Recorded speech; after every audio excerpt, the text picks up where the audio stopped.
ముఖ్యంగా Trump and Trump team అంటే Trump మంత్రులు బాహాటంగానే ప్రెస్ మీటింగ్స్ ముందే అలాగే వారి డిబేట్స్ వైట్ హౌస్లో వాళ్ళు కూర్చొని మాట్లాడే సమావేశాల్లో కూడా సెక్రటరీ ఆఫ్ స్టేట్ అలాగే డిప్యూటీ సెక్రటరీ ఆఫ్ స్టేట్ అంటే దౌత్య శాఖ అధికారి అధిపతి దౌత్య శాఖ అధిపతి అలాగే డిప్యూటీ దౌత్య శాఖ అధిపతి విదేశీ శాఖ మంత్రి డిప్యూటీ విదేశీ శాఖ మంత్రి అని చెప్పొచ్చు.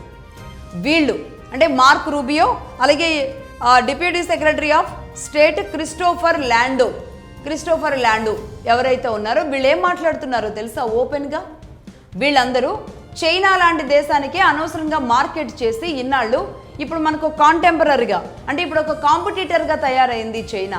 ఏషియాలోని ఒక చైనాతో మార్కెట్ చేయడం వల్లే వీళ్ళు ఇప్పుడు మనకు కాంపిటీటర్గా మారింది చైనా.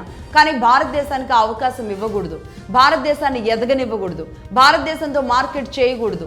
ప్రతిసారి భారత్ అనే పదాన్ని మనం ప్రస్తావిస్తూ ఉండడం వల్ల జియో పాలిటిక్స్లో భారత ఇమేజ్ని తగ్గిస్తూ ఉండొచ్చు అనేది అమెరికాలో ట్రంప్ వచ్చిన తర్వాత మరీ ముఖ్యంగా పెరుగుతున్న కుట్ర. అంతకుముందు కూడా ఉంది, అది ట్రంప్ వచ్చిన తర్వాత ఇంకా పెరిగిన కుట్ర ఇది. నిజానికి ప్రతిరోజు అటు నేషనల్ మీడియాలో కానీ అంతర్జాతీయ మీడియాలో కానీ రకరకాల వార్తలు అంతర్జాతీయంగా ఏమేమి జరుగుతున్నాయి అనేది మాట్లాడుతూ ఉంటారు. అది మనకు అర్థం కావడం కోసం అసలు ట్రంప్ వ్యవహరిస్తున్న విధానం మనం ట్రంప్ను చూసి ఒక అమెరికా అధ్యక్షుడు అని మాత్రమే అనుకుంటాం. మన దగ్గర ఉన్న వాళ్ళకి అంటే మనకి ఇక్కడ స్టేట్ పాలిటిక్స్ లేదంటే నేషనల్ పాలిటిక్స్ మాత్రమే కొంతవరకు అవగాహనతో ఉంటున్నాం. కానీ జియో పాలిటిక్స్లో ఇక్కడ ట్రంప్ వ్యవహరిస్తున్న తీరు, భారత్ని అమెరికా టార్గెట్ చేస్తున్న విధానం మనందరికీ తెలియాలి. ఏది ధర్మ యుద్ధం, ఏది అధర్మ యుద్ధం, ఏది ఒక మతం కోసం జరుగుతున్న యుద్ధం, ఏది మతోన్మాదం కోసం జరుగుతున్న యుద్ధం, ఇవన్నీ కూడా తెలియాల్సిన అవసరం ఉంది.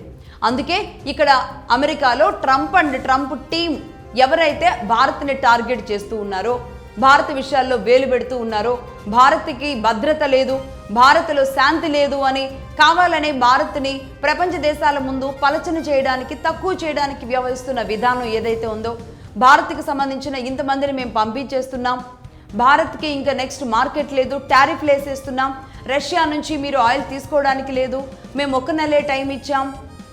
వాళ్ళెవరు టైం ఇవ్వడానికి? అసలు భారత్కి టైం ఇవ్వడానికి అమెరికాకి ఏం హక్కు ఉంది, ఏం రైట్ ఉంది? అసలు అమెరికా ఎవరు భారత్కి ఆంక్షలు వేయడానికి?